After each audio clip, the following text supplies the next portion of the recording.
Chloé Nabédian a annoncé qu'elle quittait le journal météo de France 2, afin de vivre de nouvelles aventures.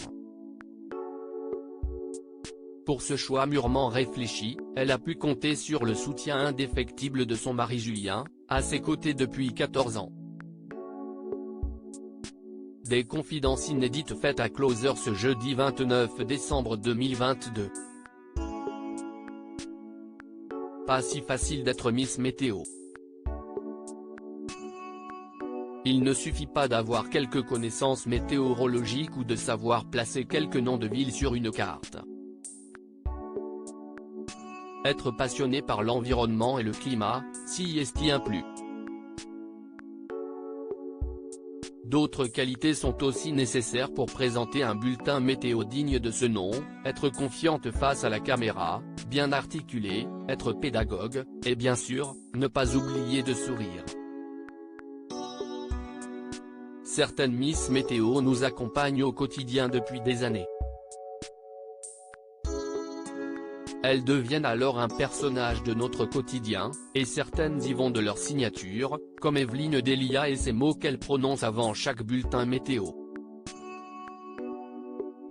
Toutefois, parfois, rien ne se passe comme prévu. Il y a plusieurs années en arrière, Chloé Nabédian était victime d'un gros bug dans la météo de France 2. Un moment de solitude qui n'avait pas été coupé au montage. Mais ce sont aussi ces petits tracas qui rendent les acteurs de la télé plus vrais, plus humains, ils s'attirent ainsi la sympathie du public. C'est depuis août 2016 que Chloé Nabédian officiait sur la chaîne. Une aventure qui a pris fin lorsqu'elle a fait ses adieux à la météo de France 2. Chloé Nabédian peut compter sur le soutien de son mari. La jeune femme de 37 ans entend désormais développer d'autres projets autour du climat et apporter du décryptage sur ce sujet, a-t-elle expliqué à l'antenne.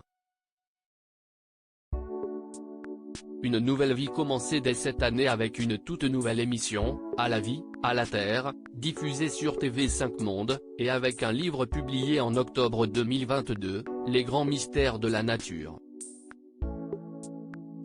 C'est auprès de nos confrères de Closer qu'elle s'est confiée pour la première fois sur le soutien inégalable que lui apporte son époux, Julien, dans cette nouvelle voie. Je rêvais de ce livre depuis 6 ans, un sujet que j'avais proposé en télé et en radio, sans succès.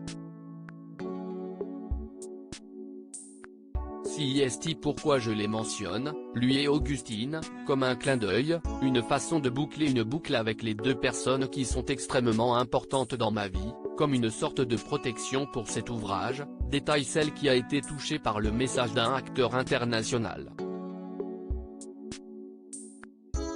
Voilà 14 ans maintenant qu'elle partage sa vie avec son mari, celui qu'elle décrit comme un soutien et allié. C'est même à lui qu'elle a dédié son ouvrage avec cette dédicace, pour Julien, qui rend possible l'impossible.